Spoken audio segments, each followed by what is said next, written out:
Hello, everyone. This is Chala, CEO and founder of The Repositioning Expert, coming to you live with another Tuesday Tea Time with Chala. Let me take a sip of my much needed protein. Yes, believe it or not, it is so hot today in Toronto after freezing in Jamaica last week. And you can see a slight tan, a little bit of tan. Yeah, I got my Superman t shirt on today because yeah, all my summer t-shirts are in my lost luggage. My luggage has not returned with me. I came home in the Uber, feeling very light. Landed into the continuation of the cold weather front that we brought with ourselves. It is a scary thing when you land into a Caribbean country and they're all wearing sweaters and nobody's touching the pools. So it started that way. It warmed up, thank God, a little bit, not enough for me. But then, there was no luggage. So I'm waiting for 21 days to collect some money. But in the meantime, you get the Superman shirt. Now, I came into some really nice news after all that 68%, the majority of CEOs of small businesses this year are apparently going to increase their marketing spend, despite the doubts that continue, the uncertainties, the volatility. And I'm going to go into all of that, what they're scared of, what they're doing, so that this gives you a perspective on what your competitors are going to be doing and what your potential clients are going to be doing. So the email marketing software giant Constant Contact did talk to 1,500 CEOs of small businesses all over North America and the world. So they went to, the US, Canada, Australia, and New Zealand, and they asked them, what do you think? So, and it's a status report. So the name of the study is the quarter one for 2026. So they're not cutting, despite the increase in their costs, their budgets, their uncertainty, all the pricing, everything is all up in the air, but they are not cutting. In fact, they're increasing. And 74%, so again, 3/4, are going to spend more time on messaging.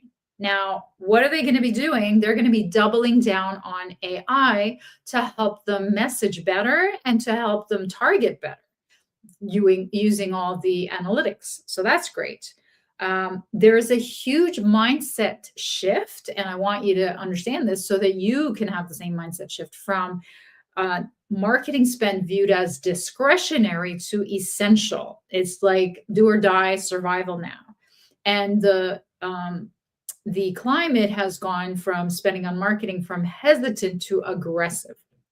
And I can see this with a couple of my clients as well. The biggest worry, so 41%, the biggest worry is inflation and uncertain pricing and tariffs and supply. So that's the cost of doing business is just so expensive now, and it's not able to keep up with the rest of the business. So, or the rest of the business isn't able to keep up with the cost of doing business. So that's their biggest worry. Their second biggest worry is weak customer demand. So they're worried that they're going to put out all this new extra marketing. They're going to spend all their brains out. Everything costs more. Their prices are higher, and they're worried that there's not going to be any takers or not. The takers aren't going to be buying enough.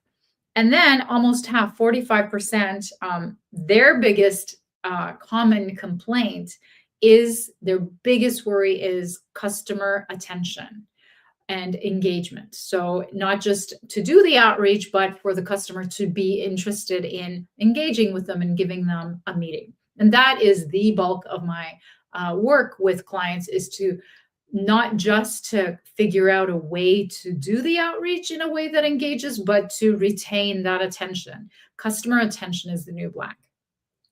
And then half of them, 54%, already use AI content. Now, how you use it is a different story. You could be using it at the very base level where you're using it as a Google, or you can use it analytically, which hopefully you're starting to do. And then you can start to integrate some of your operations and strategic decision making, which A lot has been said about AI slop. A lot has been said about how much it's being used and not getting any return. I've done some topics of, Tuesday tea time on that.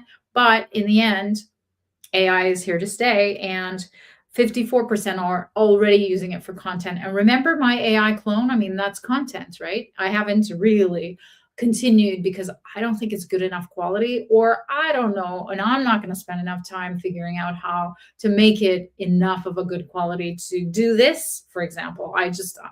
It's just not worth my time to replace the authenticity of what I feel and who I am and my personality and all my quirks. But for those of you who have mastered it or want to master it, a lot of you are already using it for content. And then lastly, the survey looked at where are you going to spend the marketing spend, and there's no change in the channels. There's still social media is king. 65% of the spend is going to go to social media. Then 41% goes to email. And then traditional regular advertising, like, the Super Bowl advertising or newspaper advertising, wherever you usually do.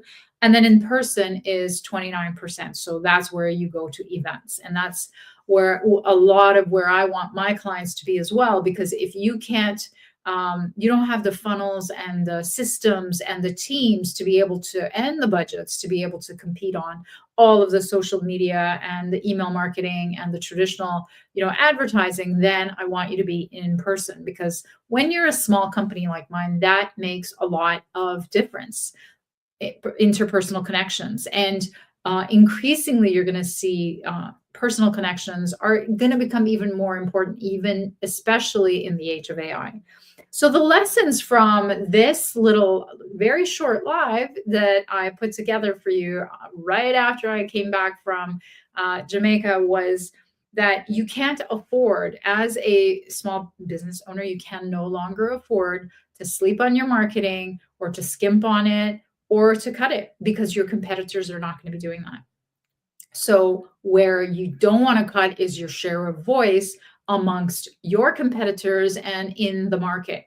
So I want you to look at how can you do more with the marketing mix that actually already works for you. What has actually converted? What has had an ROI, and how can you double down on it? And then think about how you can excel on that using AI with your messaging and your targeting. So those are the things that you can learn from the Constant Contact survey, and about the temperature of the room, as they say, with respect to marketing. I hope that was good, and I'm going to take a deep breath. I will let you know next week if my luggage arrives safe and sound. Have a good week. I will speak to you next week.